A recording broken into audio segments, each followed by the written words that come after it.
Hey everyone, it's Nicole aka Miss Rakes Trends, and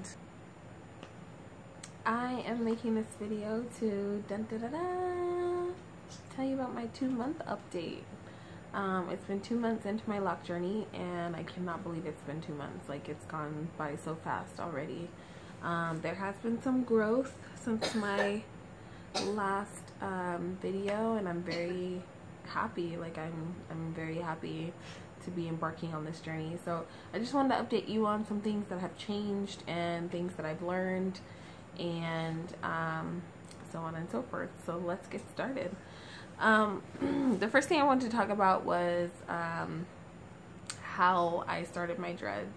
I didn't really get into that in my last couple videos. So how I started was I did finger coils in my hair. It took me about 5 days to do them. I know, that's awful. I'm really lazy when it comes to processes that take a long time in my hair. So I get distracted easily. I want to take a nap. I want to go eat stuff, and I want to watch a movie. You know, I want to get into the movie and all that good stuff. If you hear sniffles, that's my son in the background. He's got allergies, so sorry about that. But yeah, I actually did not wash my hair when I did my coils originally. I did not think that I would keep that hairstyle in. I was just thinking of, you know, just doing finger coils and, you know, washing them out later on. And I didn't think to go ahead and wash my hair. I was thinking, no, once I'm ready to wash my hair, it'll be about time to take the finger coils out. But I actually wound up making the decision to just go ahead and keep them in, and then to dread my hair. I was like, that's one of the things I wish I had changed. That way I didn't have to wash my hair, and you know, 2 or 3 weeks into me having my baby dreads. And yeah, I mean, it didn't hinder anything or anything like that, so it wasn't a big deal. But I wish I could have eliminated one of those washes. One thing that I did notice when I did finger coil my hair was how bad my alopecia was. I didn't really realize it until I sat back and I took a picture of my alopecia, and I was literally bald in here. All in here I was bald.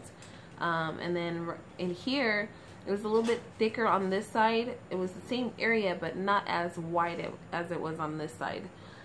So when I noticed that, I actually had some black castor oil that I did purchase already, and I wound up using that on a day-to-day basis just to make sure that that growth was coming back.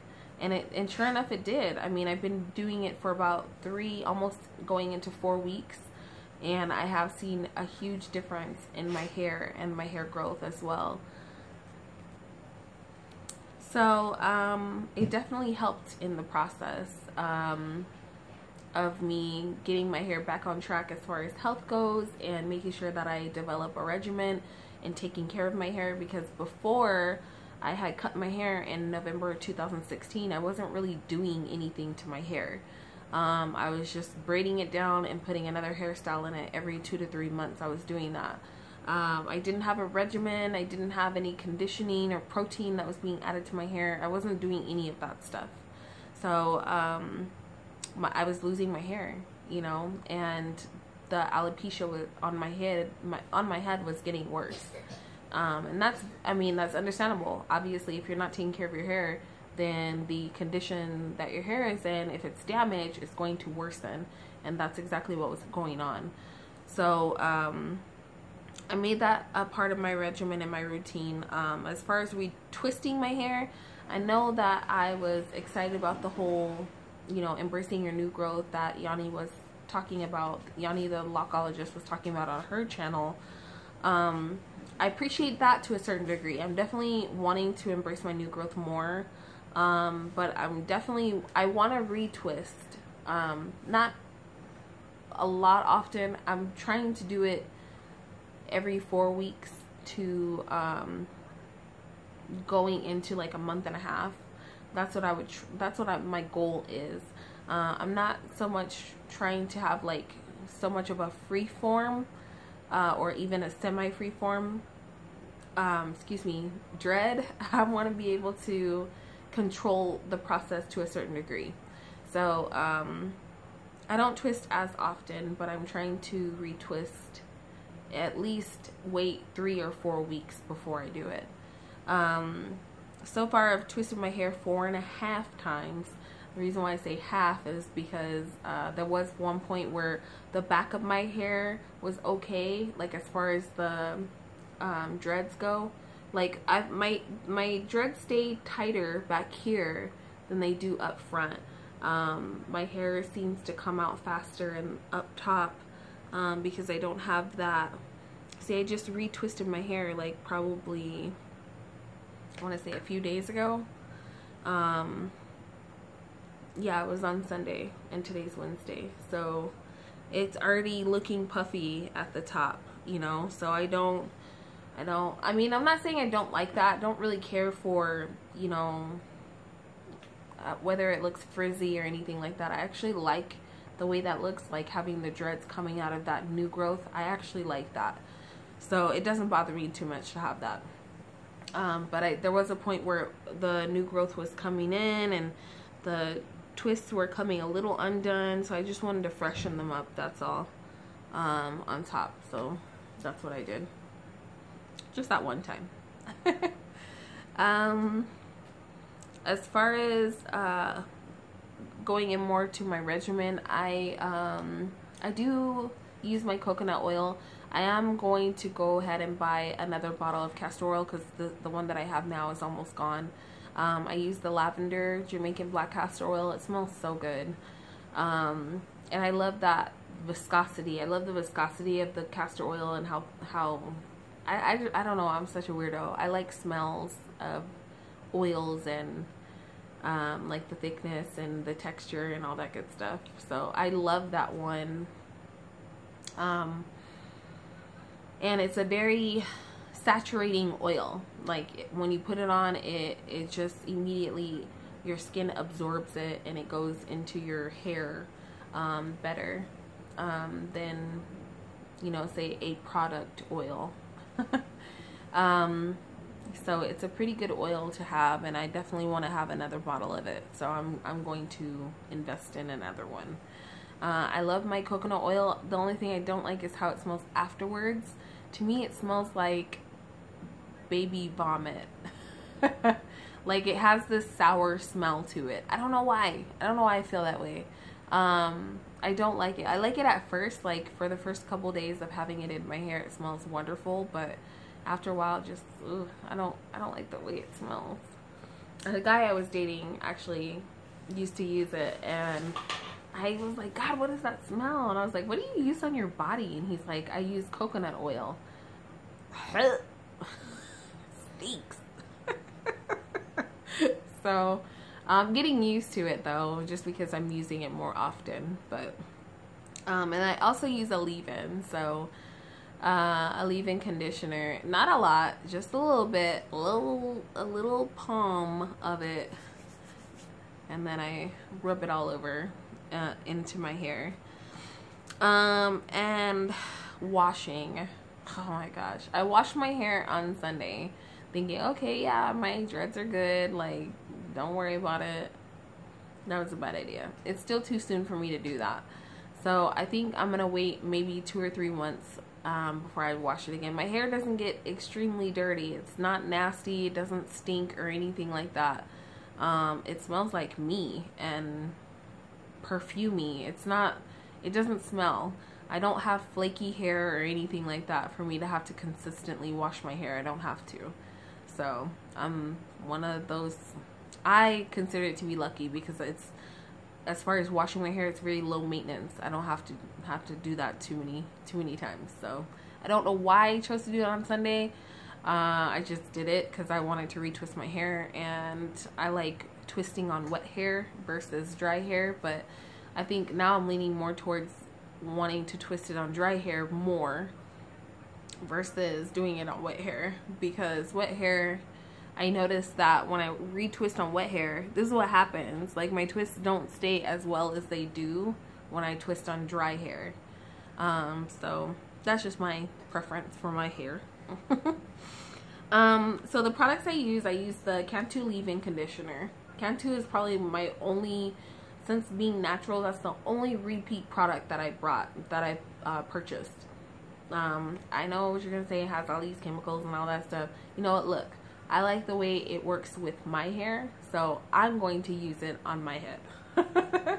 And besides, I don't use too many products. I use 2 oils, which is the castor oil and the coconut oil, and I use the Cantu leave-in, and I use the Eco Style gel to retwist my hair, and that's it. I can count on one hand how many products I use. I don't like products. I don't like using a lot of products. I don't feel like it's a necessity to use a grip of different products in your hair. Just use one product and that's it. Like, if it works for you and it has everything you need all in one, then hey, go for it. But for me, I don't need that many products to get what I need out of that product, you know? So yeah, I try to stay away from products. But that's it. The only thing that I'm working on trying to find is some type of shampoo and conditioner combo, where when I do wash my hair, it is a cleansing or a clarifying shampoo that is healthy for my hair and that is going to take out the buildup. So if you guys have any suggestions, let me know. I don't want to use a cleanser. Cleansers do not work for me. It has to be a shampoo. Sulfate free, I've been trying to make sure I do. I'm not a sulfate free completely person, so I still have products that have sulfate in them. But as far as shampoo goes, I usually try to get at least a sulfate free shampoo. Styling my hair, it's still kind of short to style it. Like, for me, I just don't really, I don't really care to style it just yet, you know. If I do want something different or I want to add volume to my hair, I'll put 2 little twists at the top of my head. Just have some little stickies, little alfalfa sprouts hanging out. And then I have a few head scarves that I have. One is from Africa, and then I have a couple scarves that I bought here at a local discount store that I, you know, use to wrap up my hair. And then I have every very rare times I'll have like a little headband that I'll have here in the front, but that's it. Like, I don't do that very often just because of how sensitive my hair is right now, my hairline is. So I try to wrap my hair at night. Sometimes I forget. But Yanni, the lochologist, she recommended getting silk or satin pillows, so I'm gonna look into that. For now, I'm just gonna rely on wrapping my hair when I'm not too lazy to do it. The changes I've noticed, my hair is starting to, you know, get past the budding part. Some of them, it's getting past the budding part, and it's actually starting to, it's almost like your hair is in the coil. It expands to have that budding part, and then it retracts to go back together again. So it's now retracting after the whole budding for some of them. Some of them are just barely getting into the budding, and then some of them you could still see the coils. So it's kind of all over the place right now. I wouldn't say I'm quite there just yet with the dreads. Like, some of them still have, they're not as dense as they would be when they're getting into the dread, but they're getting that texture, that dense texture.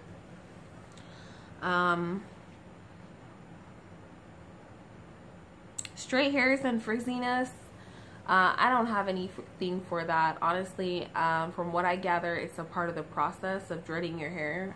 Everybody that I've seen on YouTube is going through the same process. It happens. You get straight hairs, you get, you know, frizziness, and those little hairs that are at the end, you get that. You get it. So I mean, I'm not gonna stress over it. That's how I feel. So it's just part of the process. I'm just gonna let it be. Let it be. Things that I'm looking forward to. I'm looking forward to the length and the growth of my hair.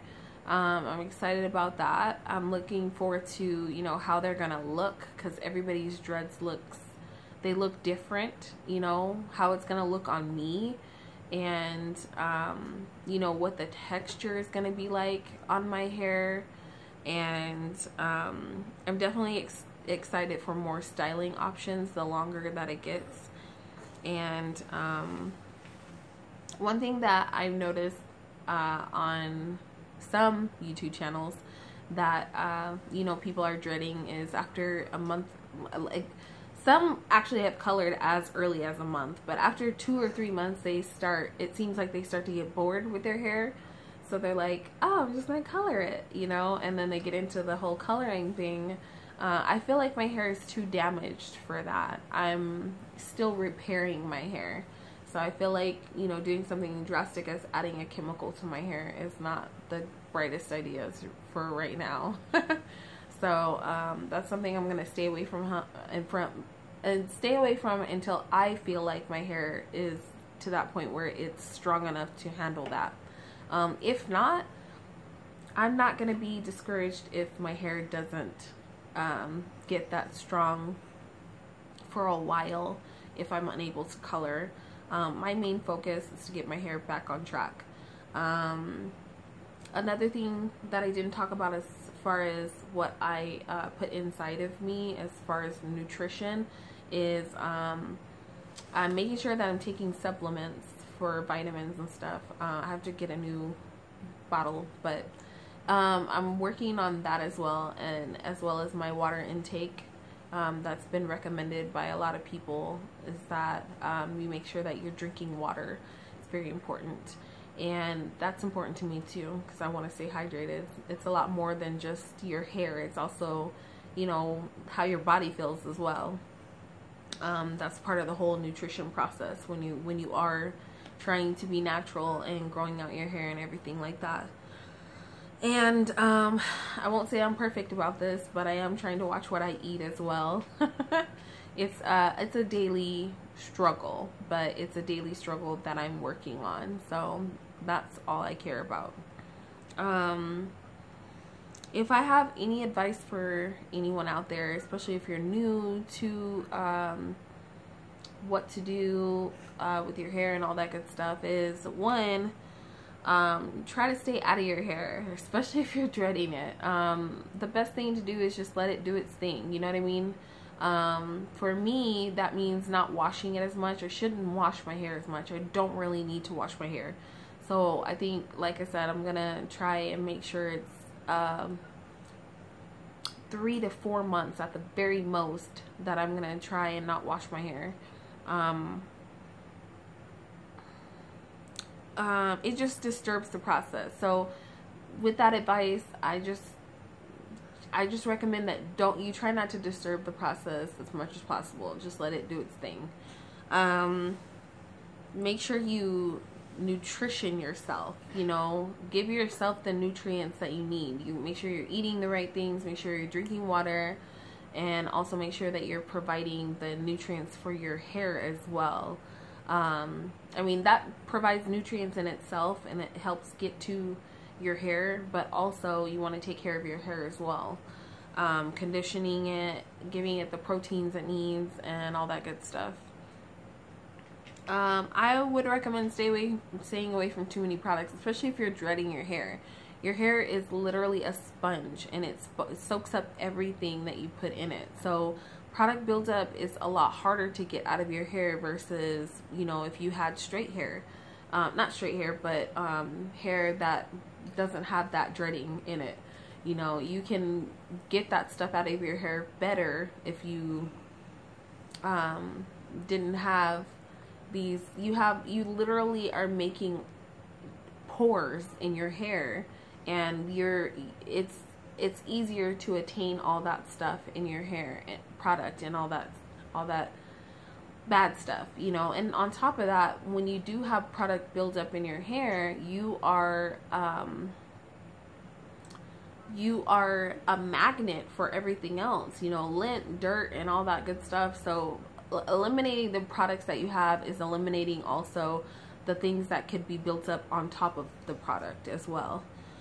So be careful with the products you put in your hair, and be careful with how many you're using. Inspire. Be inspired, but don't compare yourself. Not everybody's hair is the same, you know. So it's very important to be inspired by someone. You have your own unique build of hair, so it's not going to be hair that is you're able to compare. My hair is not thick, and I look on these channels, and for example, what's her name, Lock Crush, oh my god, I love her locks. Her locks are so, she is so beautiful.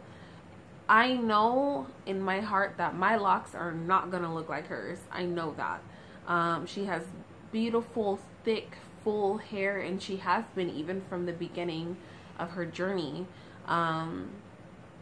That's not me.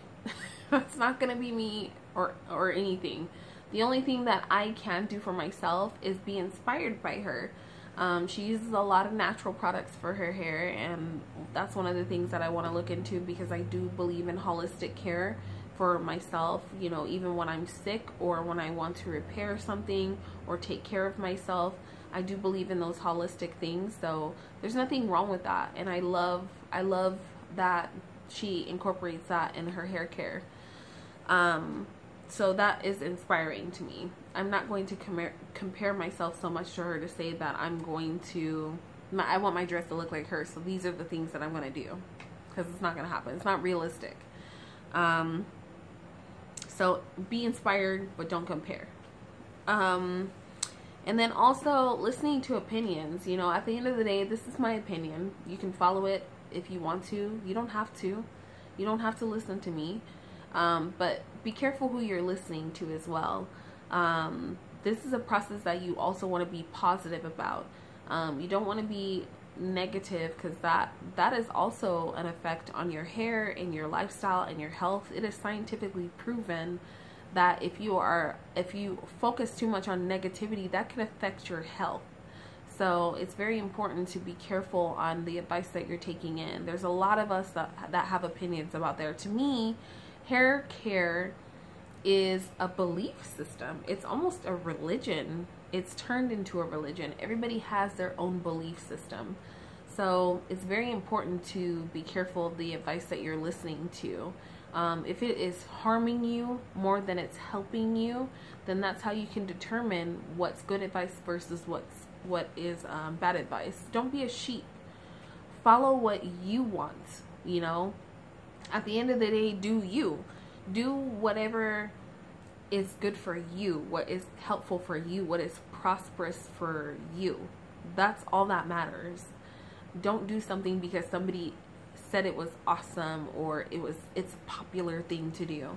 Don't do that. Don't follow someone else because of it, being a sheep. Like, don't be a sheep. That's what it comes down to. Be your own person. Now, if you want to try something because somebody recommended it to you, try it. But at the end of the day, you tried that product because you wanted to see if it was good for yourself. And if you continue to use it and it's good for you and it's helpful for you and it's not harming you, hey, by all means, go for it. And that's how life should be. It's your journey. This is your path. You're the only person who's taking it. And it's important to be doing what's best for you, because you're the only person that's going to know that. That's between you and God. So, yeah, be careful of the opinions you listen to. So, on that note, I want to go ahead and wrap it up. And I try to keep this video under 15 minutes, and it didn't work. I've done this video. This is probably my 5th time doing this video. And it did not work. It's a long video, so maybe I'll try to chop it up. Yeah, I don't know. I'm not sure. We'll see.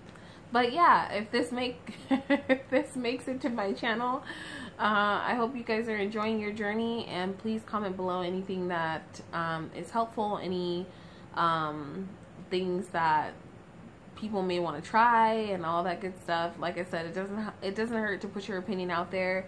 At the end of the day, it is dependent on you yourself and what you feel is right for you. So it's not wrong to share those opinions though. But until next time, guys,